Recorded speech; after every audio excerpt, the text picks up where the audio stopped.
Hello and welcome everyone to today's webinar. I'm Charles Maddox. I'm with the I4 group, and we're here to give you a webinar on cybersecurity data loss prevention. And I have our partner on the call with us today, Digital Guardian, and they're going to give you an excellent overview of some of the DLP solutions that they have, and also give some best practices on how to apply these in your organization.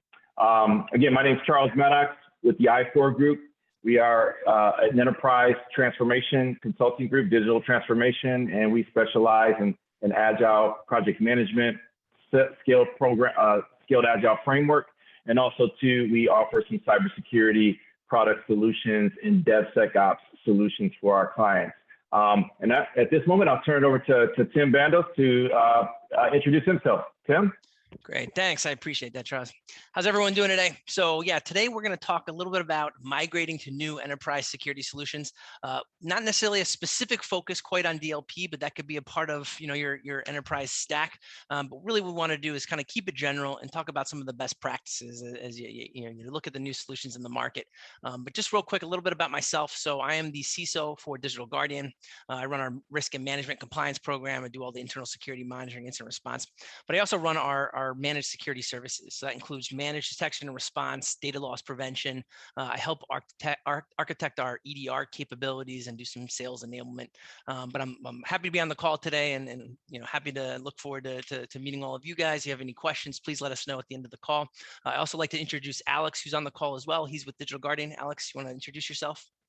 Sure. Alex Quiñones, I'm the subject matter expert and your trusted advisor when it comes to anything when it comes to data protection, responsible for sales development at Digital Guardian. And if you have any questions after this or in the future, feel free to reach out to me. You will receive my contact information, and let's just move forward and get Tim to educate us a little further. Sounds good. Thanks, Alex. So what are we going to talk about today? So difficulties with migrating to new security solutions. I think we all kind of run into this whenever we're ready to make that decision of, taking on, a new solution for our environment. Reasons to replace technology that we currently have. Maybe talk about steps that we take before we engage with vendors. Developing an effective RFP, like a request for proposal document. How you go about, doing project planning and drafting and issuing an RFP. We'll talk a little bit about migration planning, and then I like to always round off my presentations with some tips from Tim. All right, so a couple quick stats, right? Just 1 in 10 organizations say their current security solutions fully meet their needs. And a lot of times you kind of ask yourself, why is that? Did the vendor oversell the capabilities of that security solution? Does it not meet the current needs because something occurred, happened over time where it no longer, meets those objectives? A lot of changes happen over the years, right? As we've deployed security technology and solutions, and it really ultimately could stem from why not everyone is happy with their stack that they've deployed. Nearly 9 out of 10 companies don't have sufficient budget also to implement a totally effective cybersecurity solution. I used to work for a large Fortune 500 company, and even a budget for cybersecurity in an organization like that was around 1%, right, of our overall IT spend, right? So allocating enough budget for cybersecurity is absolutely critical. It really helps deploy the necessary technology and controls that you need in place to ultimately defend your network. A couple other ones, right? 20% of IT managers who are victim to one or more cyber attacks, they can't really pinpoint how the attackers got into the environment. And this is why visibility is absolutely critical. When you are deploying technology, you want to make sure that you have visibility across all of your systems, your entire network, so that if a breach does occur, you're able to pinpoint what is the root cause or the initial entrance vector of that particular attack. And then finally, organizations that are spending 85% of the time investigating non-issues, that's equivalent to around 41 days each year. So there's a lot of time being spent investigating things because they don't have that necessary visibility to ultimately answer the questions that they're looking to answer. So A few difficulties that I've seen over the years, right, with migrating to new security solutions. I think there is a huge lack of trust in the industry. And a lot of times that kind of stems back to maybe marketing departments or even some of the sales guys, right, where you have these buzzword bingo claims of these security solutions be able to solve all of your problems. And that's just simply, not always going to be the case. I think it's really important to when you're evaluating security solutions and technologies that you understand what is the exact capabilities that it will provide and what are the outcomes of solutions and use cases that you'll be able to solve, specifically with that technology. I think we also always look at our technology stack and say, how do we exhaust, what we have currently within the environment, right? Exhaust the old before we bring in the new, right? We've already invested in our technology. We've already deployed, the solution. Is there any additional capabilities or functionality that we can get out of that solution without having to actually rip and replace? There's also a skills shortage. We hear about this all the time. I think in cybersecurity, finding talented resources is very difficult, right, at times. So having that shortage and talent gap, can be a problem, right, when it comes to deploying new technology and people to run that technology. I think there's some cultural divides that we run into, and then last but not least, of course, as I mentioned earlier, is budget. Do you have the necessary budget to deploy this new security solution? Because they're expensive. Cybersecurity can be expensive because you're ultimately trying to protect, your environment, right? You're trying to protect your domain, and you want to make sure that you have all of those holes covered. So why you may need to consider a new solution, right? Maybe your current solutions are underperforming, and over time, maybe your business model evolves. We also see new attack vectors that are commonly, coming up. For example, state-sponsored espionage attacks, right? There's always different vectors of how they're breaching and getting into environments. A lot of times it might just stem back to someone clicking on a link or an attachment, but these vectors are growing, right? The vulnerability landscape continues to grow too in a lot of these solutions that we have deployed. We've seen that through a lot of different technologies throughout the year, where they've recently released bulletins around major bugs or exploits that are out in the wild, right? So we have to stay on top of those. Also, there's more secure solutions that are available today, right? As time goes on, the more secure some of these solutions do become. Maybe you see a lack of support in your current capabilities, either from the vendor or lack of being able to support it yourself. Lack of mobility, lack of insight and information. So there's a lot of different reasons why you might want to consider, migrating to a new security technology. Jack Welch once said, if the rate of change on the outside exceeds the rate of change on the inside, the end is near. And I think that's really relevant to what we're talking about today, right? Because if you're not keeping pace with, the threats on the outside, and you're not keeping pace in understanding what your threat landscape is, you're going to have problems internally, and a breach is ultimately inevitable. Right. So what are a couple of steps you might want to take before you engage the vendors? You want to define the problem that you're trying to solve, right? And the criteria associated with that. You want to set milestones. You want to create cross-functional project teams. You want to take this serious. You don't want to just, actively reach out to a vendor, have a couple of questions, and just hope that you're going to solve all these problems. You really want to be well-defined in the exact use cases that you're looking to solve. Otherwise, the vendor might not be able to really help you ultimately. I mean, vendors a lot of times will tell you they'll be able to solve 100% of your problems, but you want to have those exact use cases in mind so that specifically what you're looking to solve. You also want to seek industry guidance, maybe from other peers in the industry, right? People who already have the technology deployed, who have experience with the technology that you're interested in.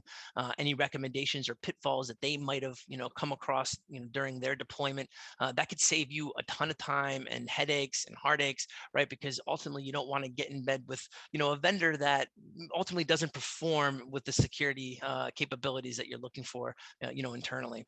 I think creating a scoring system really helps. Making a short list of vendors is also, a really good idea. You don't want to have a list of 10 vendors that you're interested in. You want to really zero it down to 2 to 3 top vendors for whatever, technology that you're looking at. And then ultimately develop an RFP, a request for proposal document that you send out to these vendors so that you can cross compare, each of those vendors' capabilities.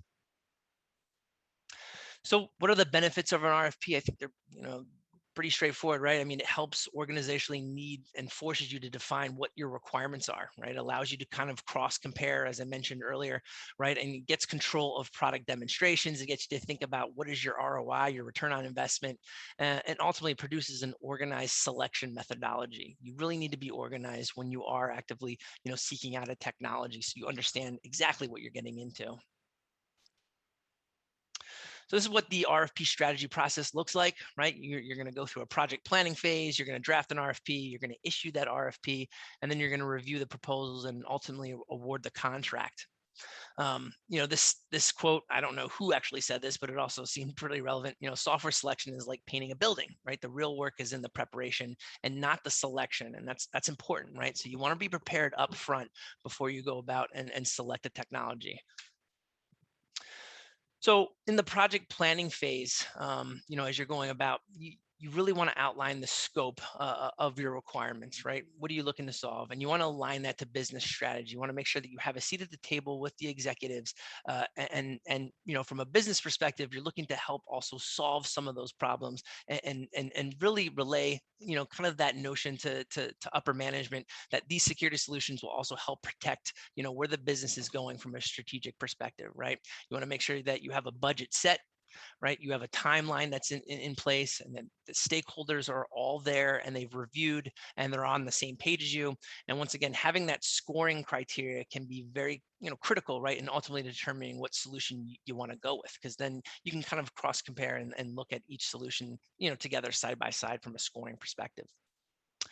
Drafting the RFP, there's a lot of, great templates that are already out there on the internet. If you even, research or search, IT RFP templates, right, they're going to have a lot of this stuff kind of predefined for you, which helps you get off the ground. You don't have to necessarily start from scratch, right? But having an RFP with an introduction, kind of a statement of purpose, some background information and the scope of work you're looking to solve, that can really help, right, with this overall process. Having a project manager that can develop the schedule of the project that you're working on, being able to come up with contract terms and conditions, and ultimately having a requirements for proposal really should all be a part of that RFP drafting phase. Then you want to issue the RFP. You want to send it out, to those vendors. We receive RFPs all the time. I mean, weekly, almost daily. So these are things that we're, used to receiving. It could be a list of, 20 questions. It could be a list of 100 questions. In those RFPs, we make sure that we've outlined, everything, that our capability is able to perform in terms of, the functionality that you're looking for and the use cases that you're looking to solve. RFPs are absolutely great, right, for kind of answering a lot of those questions that you might have up front. And then you want to review, right, the proposals and award the contracts. Once you go through that scoring exercise of, looking at how the RFPs came back and, what you're ultimately going to select, I think it's really important to weight those decisions, right? And then ultimately getting numbers too on the cost of the security solution that you're looking to deploy. That's another critical, part. I've gone through a process where we've looked at 3 or 4 technologies. We kind of came down to, the top 2 or 3, and the one that I love the most, of course, ended up being literally the most expensive, right? So you want to avoid kind of getting that sticker shock as well. At the end, getting those numbers up front can be really important too, right? Because if you can't afford the solution up front, I mean, don't even waste your time. I mean, yes, you can negotiate price, but also there's going to be vendors, in this industry that, unfortunately, you're just not going to be able to afford, right? So that's another, recommendation of mine, is just making sure that you understand ultimately what is the cost, the total cost of ownership. What's the cost to deploy it? What's the cost of, just running the solution? What's the cost of staffing? Is it something that you need to consider as a managed service? Do you have internal staff that can run it? Is there infrastructure that needs to be added, internally within your organization, or is it something that's all cloud-based, right? All of these, once again, are different questions and things that can be addressed in that RFP, and as a part of that process. So that's what that RFP strategy process looks like, right? You have the project planning, issuing, drafting the RFP, issuing, and then also reviewing the proposals. This is just kind of a summary of, what that looks like in a single slide. And then the real fun comes, right? And that kind of comes down to migration planning. Once you've gotten through, the RFPs, you've selected, the technology or solution that you're looking to deploy. Now comes the plan, build, run phase, right? And this is almost just as critical as even purchasing the technology, because the last thing you want to do, right, is select a solution and it takes a year, 2 years to even deploy that solution, because now your return on investment is out in the future, right? You're not receiving any return on that, particular investment, and that's not going to make people at the top very happy. So really, as you kind of go through this process, you have to break this down as well as you're migrating, the old solution into the new solution. And that plan comes down with having a strategy, right? Having an assessment of profiling, prioritizing. If you're doing data loss prevention, you want to have data requirements and classification requirements for how you want to define the data within your organization. Business logic and infrastructure dependencies. All of that needs to be considered in that strategy phase of the plan, build, run phase. Right? You want to do an analysis, right? Having a detailed migration plan in place, an estimation of effort and time that's going to take place. And then, what's also really important is having a security and risk assessment conducted by the CISO's organization, right? So, a security analyst or the CISO for your company, making sure that they evaluate what is the risk associated with taking out that old technology and putting in the new technology. Does that open up additional holes that maybe you weren't aware of? Are there gaps that are going to occur when you do replace that technology because functionality has changed? Doing that security and risk assessment impact can save you, once again, a lot of headaches later down the road if you're not aware of them. So make sure that that's part of, the overall analysis phase. Then comes the design phase, right? How you go about deploying it. So, having network topology diagrams is critical. I used to be an auditor for like 7 years, and I feel like anytime I asked for network topology diagram, no one really ever had them. They had things kind of like chicken scratched together in Visio diagrams, and nothing really ever made sense. But having an understanding of your environment is absolutely critical, right? Where all your servers, reside, what types of systems do you have? Having an asset management solution so where this technology needs to be slated and how it protects your overall organization is absolutely critical. So if you don't have some of these preliminary, items within that design phase, it's going to slow you down, quite considerably. Talking about migration and deploying and validating, all that occurs, in that overall design phase. And then you go into the transition phase, right? And this is where pilot testing occurs. This is where you take a selection or population sample of not everyone, but just a select few to make sure that this rollout is being effective, right? You're transitioning that support and the release management to other members in the organization. There's going to be a cutover and a decommission too of the old technology, right? All of that should happen in order, because if you learn within that initial pilot testing phase that things aren't going right, the last thing you want to do is hit fully deploy, and then you have a massive problem on your hands where it's affecting every end user, right? We've seen issues like that from time to time where maybe they didn't fully test it out on a number of systems. Maybe they only had tested on one system, but if they had tested on 10 to 15, they might have identified some interdependencies that didn't really work well with the technology that they were deploying, right? And that ultimately causes issues and instability in the operating system, which causes downtime, which causes help desk tickets, right? So you want to make sure you have a good population size when you are going through that pilot testing phase. Then comes operations, right? Training up the staff, making sure that you're monitoring all the data that's being generated off that solution. I know every single solution is a little bit different. I guess it depends on what use case you're looking to solve, if it's an EDR solution or a DLP solution, right? But you want to make sure that you have analysts that are also monitoring that data and that they're trained and equipped to do that, because that comes down to valuing or harvesting the value out of that product that you've just invested in. If you're just deploying a technology, it's generating logs, and you're not looking at that data or actually taking action on the data, what's the point? I mean, it shouldn't be just for compliance checkoff reasons alone, right? It should really provide value to your organization, and really metrics should be built off of that, right? What's the mean time from initial infection to detection, right? If you're looking at malware type metrics, or how effective is that solution, right? And some of the use cases that it is actually solving for you. So reporting those metrics up to the top really does help continue to sell the product, and also helps you get the renewal, in the following year. And then finally, the improvement phase. We always want to continue to improve, right? Just because you've deployed a solution and you have it in a stable state doesn't mean you don't want to, continuously evolve that solution. A lot of technologies have additional functionality, additional features, right, that you can leverage, and it's important to, navigate through those and see, what else can we turn on and, kind of offer, in that overall improvement phase. So having that improvement phase at the end, once you've kind of gone through the plan, build, run phase is absolutely critical. So some common, migration pitfalls as well, right? So not preparing a long-term migration roadmap, right, with accountable deliverables. I briefly touched on that. So you want to make sure that you have these deliverables, through that migration plan. You want to make sure you have a contingency plan too for team members, right, that are associated with the project. If individuals leave that organization and you don't have backup, that could be a problem, right? And that's where managed services and, kind of outsourcing that really does help, right? If you don't have a team that can, do the monitoring and do the operations and the run and maintain it, it's nice to have a managed services organization that can kind of continue that, because they'll have the resources to do that in day one, and if someone leaves, they already have backup personnel, so it's something you don't have to worry about. But if you're doing it internally, without a doubt, make sure you have contingency plans there.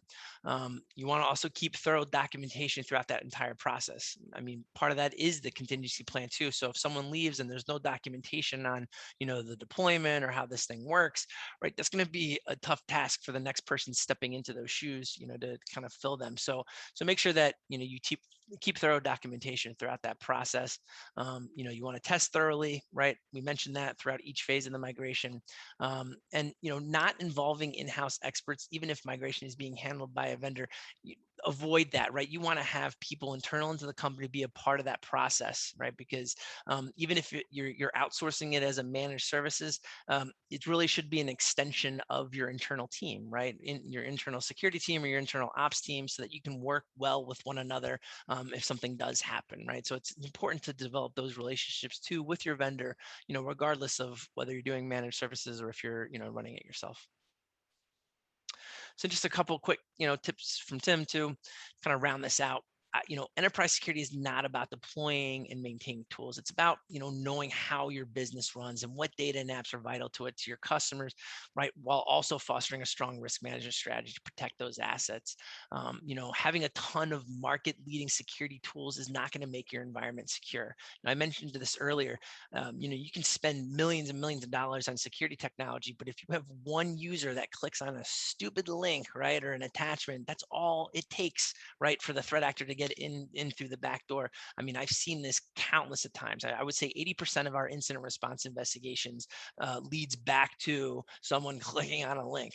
Of course, there's other avenues of attack, of course, but they're less common, because this particular attack vector is tried and true. It's continued to work for all these years, and it'll continue to work, as long as, security awareness is not at the forefront, right, of your employee culture, right, within the organization. So make sure, although you might be deploying all these secure technologies, you also want to make sure that your employees are knowledgeable about cybersecurity, right? And that you do, simulated phishing campaigns, right? So that they are aware that this stuff happens, right, on a day-to-day basis, and you got to be careful.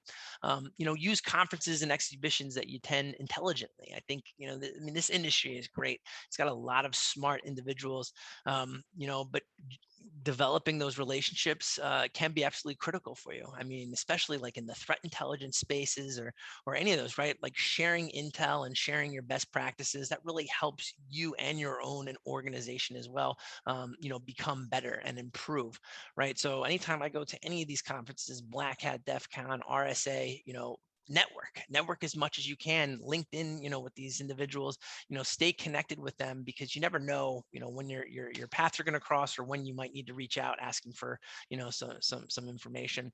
And then approach security from an enterprise perspective, right? Building architectures that allow improved visibility into all network activities, right? Helps you avoid those blind spots, right?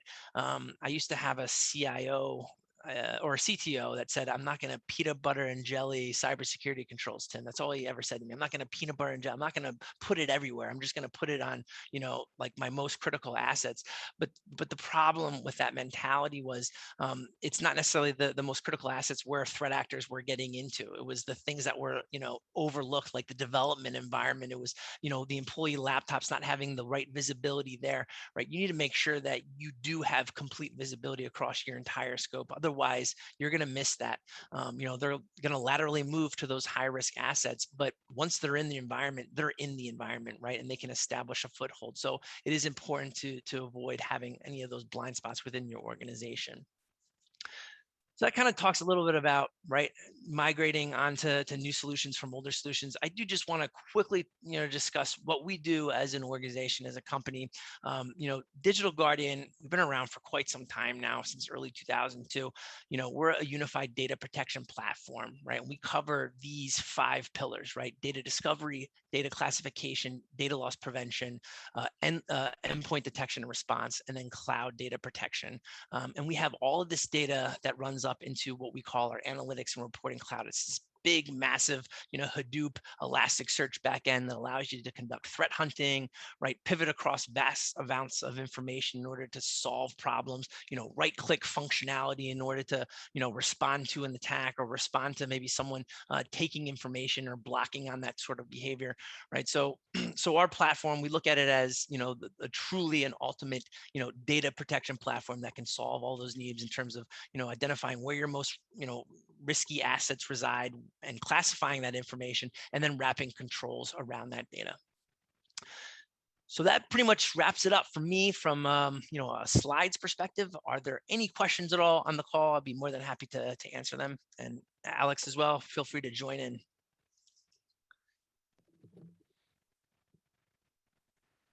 Hey, Tim. So a question came in.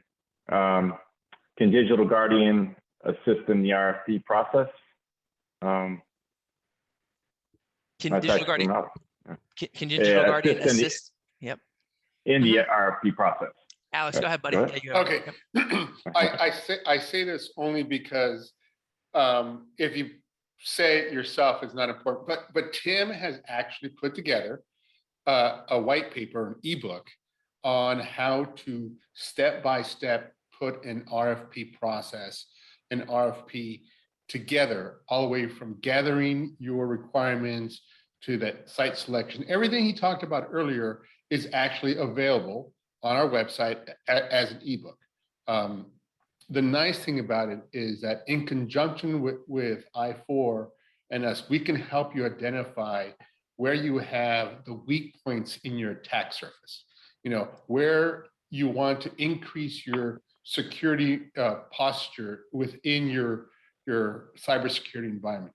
So yes, the answer is you have resources from Digital Guardian to help you identify, help you work within that process to make sure that, as Tim mentioned before, you're exhausting and you're using the technologies that you have and then complementing those where you had your greatest security gaps in doing so.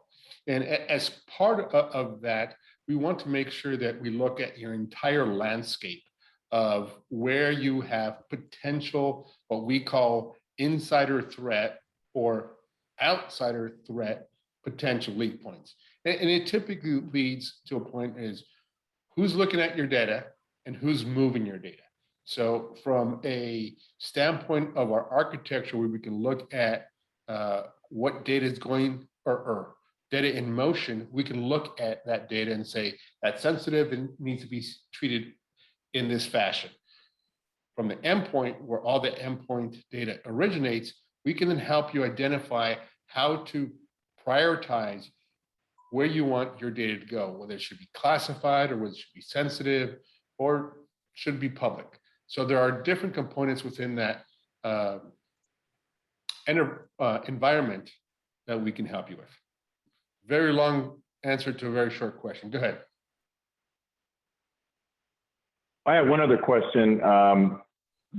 So Tim, any comments on what platforms you guys operate on, and specifically like Microsoft as well? Any platforms you can speak on? Yeah, so I mean, Digital Guardian operates across all platforms, Mac, Windows, and Linux. And we're an agent-based technology for data loss prevention, EDR, but we also have a network appliance as well that can do data discovery and email content inspection from a DLP perspective. So yeah, we do cover all operating system types. All right, great. Hey, can I also add, when it comes to platforms, because platforms can be looked at as what operating systems you run on, as Tim said, Windows, Mac, Linux, VDI, VMware kind of thing, but also the platform that the application sits on. So our software can sit in your environment. You own it, you control it, you manage it. We just provide you the support when you need it. The majority of our clients take it a step further and they say, okay, hey, we're very good at what we do, but we're not very good at managing your application. So we'd like to have a hosted environment where Digital Guardian hosts the environment, and we do that on the AWS cloud. We manage it, we patch it, we maintain it to make sure that everything that you're getting from our application itself is the highest fidelity that you can get. Other organizations, and we're talking about 60% of the people that are become our clients, do the managed service platform. The managed service platform is where Digital Guardian analysts, architects, project managers, security analysts are able to then become your employees. You become the project manager and you tell us, these are the rule sets that I want to be put in place. These are the applications that I want you work with Splunk. I want you work with XYZ, Netscope, Thread over here. And we can put that solution together. As Tim mentioned earlier, one of the biggest challenges in increasing your security posture is having those resources, whether it be IT resources, human resources, or even what I call executive resources. One of the things that we've noticed now in specifically mid to larger enterprises is that you now have somebody on the board that says, I am responsible for cybersecurity. In the past, that was not the case. Now that person has to be responsive to the board to say, how are you going to get there? How are you going to get from security posture 1 through 5 of 1 to at least 3 next year, and 4 the following year, and 5 the following year? Because the cost of a breach or the cost of a cybersecurity failure, breach, I'll use that term loosely, is tremendous, whether it be on your reputation, whether it be on your stock, whether it be just on company morale. So platforms, on-prem, SaaS, or managed services are provided for you depending upon your current requirements. Long answer. Alex, no problem. And just maybe to piggyback on that, and maybe you touched on it, but were you pointing out some of the differentiators of Digital Guardian versus kind of some competitive solutions out there in the market? Or Tim or Alex, speak on that. What are some of those differentiators specifically that Digital Guardian offers? I'll take the first part. Okay. And you get to the small difference. So when it comes to data protection, most industry veterans have been exposed to data loss prevention in the old school of thought. And when I say old school of thought, I mean DLP was sort of an extension of your firewall, if you will. So there was a lot of compliance rules, and those rules need to be defined. And when I say that is, okay, I want to see everything that is being uploaded from my endpoints, from my users, up to the cloud. When I say up to the cloud, it could be an official site, or it could be a Google, it could be Firefox, it could be Opera, it could be Chrome, all those things. Now, the old school of thought is I need to put a rule in place that says every possible browser, I need to put that rule in place. Oh, what about DuckDuckGo now? Okay, now you have to update and maintain every potential browser that a file can go up. That's old school of thought. Digital Guardian school of thought is we have complete visibility. And when I say complete visibility, it doesn't matter where that file is going to. We know that there's a file that's being uploaded to a specific destination. We've already monitored and recorded that. So from day one, the minute you put our agent onto that endpoint, we report 100% of what's happening on that device. Every upload, every download, every print, every scan, every cut and paste, every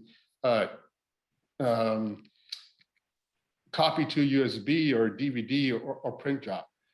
The reason why that's important is because we have the historical knowledge or record, if you will, of what's happening in your environment, irrelevant of the rules. We always see everything. We now then are able to protect what's important, not just what you want to see.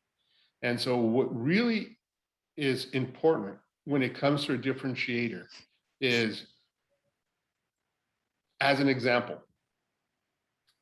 Charles, you decided to leave your organization. You're going to give me a 2-week notice. And in my competitor's environment, I'm going to put Charles on my watch list and see what he does in the next 2 weeks. With Digital Guardian, we've been watching Charles for the last year. I can run a report and tell you exactly what Charles has done for the last 6 months. Hey, you've been looking for a job, you've interviewed, you've had your background, you had an offer. We can then go back and say, hey, we've seen everything. Now we can tell you what you've done. Now, as part of your exit interview, we're going to say, Charles, can you attest to the fact that you either destroyed or returned all that data? And so we then look at that data in a variety of different ways. One is content. What files did Charles send out that had content, which is like a social security number or a patent ID number or something to that effect? We also collect from a context. Where did Charles send that file from? Was it an HR file?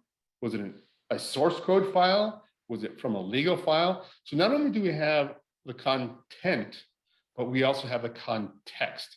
And with that combination, in addition to using information from Microsoft or from Bolden James or Titus for user classification, the data fidelity that you get is so high, those false positives are irrelevant.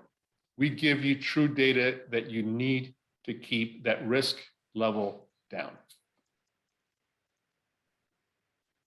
Sounds good. Tim, you want to add anything else there?